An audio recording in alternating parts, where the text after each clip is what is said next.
isu mengenai penghapusan non-ASN, walaupun sekarang tidak mengemuka, tapi itu menjadi PR kami, Pak. Sementara pengangkatan P3K sekarang ini masih dibatasi hanya untuk guru dan tenaga kesehatan dengan formasi dengan jumlah yang tentunya terbatas, Pak.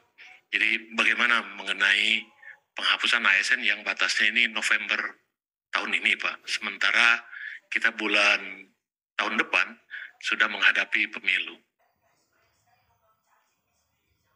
Bismillahirrahmanirrahim. Assalamualaikum warahmatullahi wabarakatuh.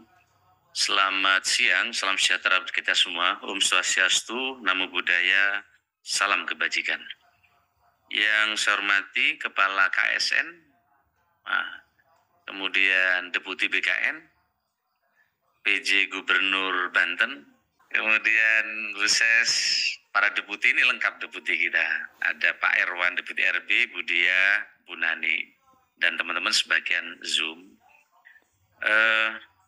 Para bupati, para sekda yang hadir, dan teman-teman sekalian.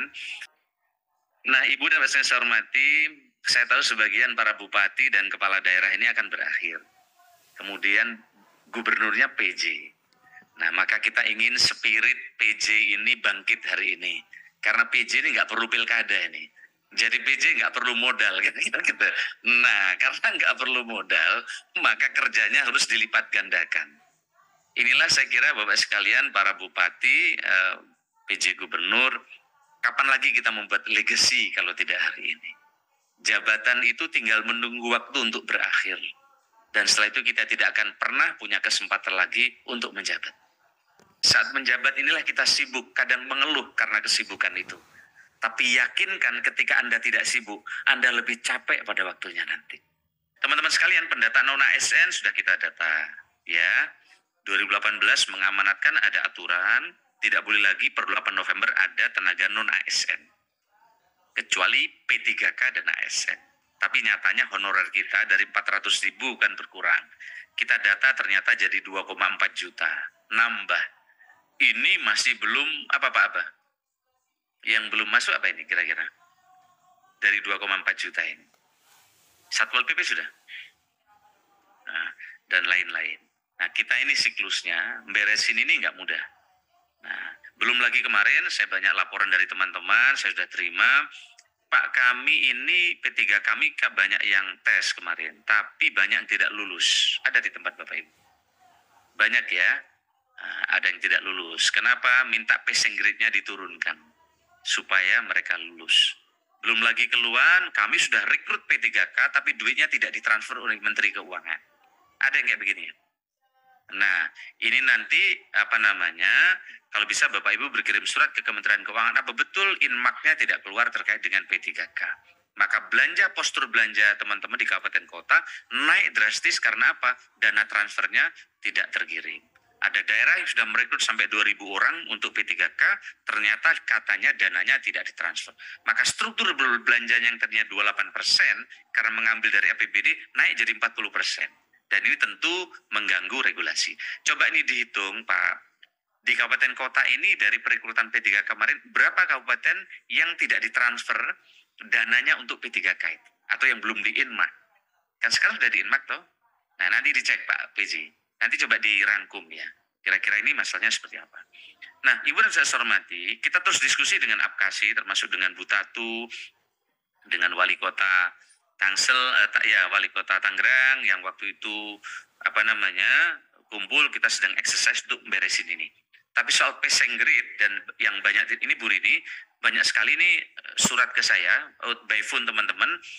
Ada 40 tenaga mereka, tapi yang tes kemarin lulus hanya 12 dan seterusnya dan seterusnya.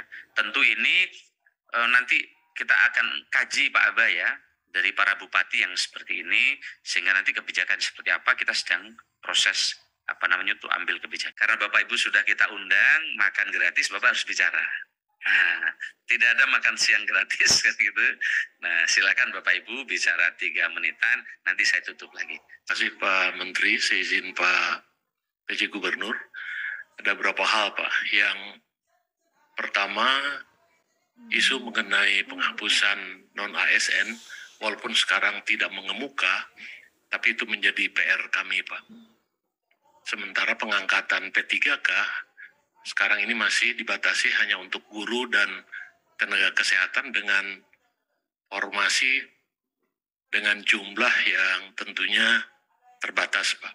Jadi bagaimana mengenai penghapusan ASN yang batasnya ini November tahun ini, Pak. Sementara kita bulan tahun depan sudah menghadapi pemilu.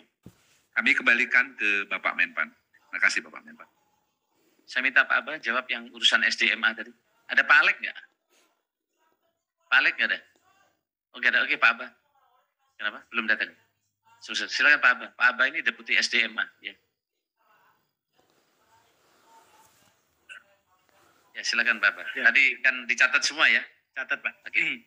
Baik, makasih Pak Menteri, Pak PJ Gubernur, Bapak Ibu Deputi, Bu Ses, Bapak Ibu Wali Kota, dan Bupati. Ya. Apapun temanya Pak, ujungnya adalah honorer, kurang lebih begitu. Jadi yang pertama kaitan dengan penghapusan tenaga non-ASN. Mungkin ada dua pendekatan nanti yang akan dilakukan. Yang pertama adalah pendekatan perubahan status tenaga non-ASN menjadi PPPK dengan afirmasinya. Dan yang kedua adalah pendekatan normatif dengan afirmasinya. Jadi dua pendekatan ini nanti yang akan dibahas dari hasil simpulan Pak Menteri diskusi dengan PPSI, APKASI maupun dengan APEKSI. Ada 3 prinsip yang dipegang di dalam penanganan tenaga honorer atau tenaga non-ASN ini adalah yang pertama tidak ada pemberhentian secara massal.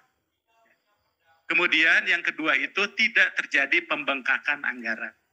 Dan yang ketiga itu dilakukan sesuai dengan ketentuan peraturan perundang-undangan. Jadi artinya kalau ada peraturan perundang-undangan yang bisa menghambat itu, maka Pak Menteri sudah menyiapkan beberapa opsi, termasuk salah satunya RPP Manajemen ASN, atau yang kedua merevisi PP 49.